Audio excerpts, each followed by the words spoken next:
السلام عليكم ورحمة الله وبركاته. جمعة مباركة للجميع، ومرحبا بكم في فيديو جديد من قلب ملعب مولاي الحسن بالرباط.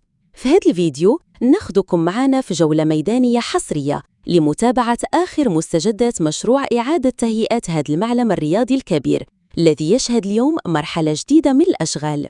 لقد دخلت الأشغال مرحلة متقدمة، حيث انطلقت عملية تركيب أعمدة الهيكل الفولاذي والسقف المعدني فوق المدرجات في إطار أشغال التحديث الشاملة للملعب.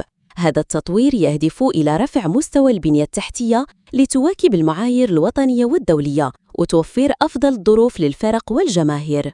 المشروع يتم تحت إشراف وزارة الشباب والثقافة والتواصل، قطاع الرياضة، وبتنسيق مع الجامعة الملكية المغربية لكرة القدم، ويشمل تركيب هيكل فولاذي متين فوق المدرجات، بناء سقف معدني يوفر الظل والراحة للجمهور، تحسين أنظمة الأمان والسلامة داخل المنشأة. من المتوقع أن تستغرق هذه المرحلة حوالي 3 إلى 4 أشهر قبل المرور إلى مرحلة تركيب الإنارة، اللوحات الإلكترونية، والمرافق المخصصة للإعلام والجمهور.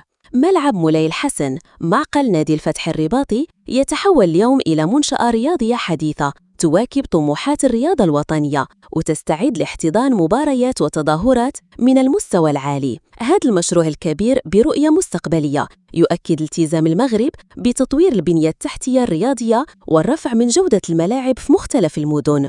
وبهذا نكون قد شاركناكم لحظة مهمة من قلب ورشة تهيئة. لا تنسوا الاشتراك في القناة ومشاركة الفيديو مع أصدقائكم وترك آرائكم في التعليقات.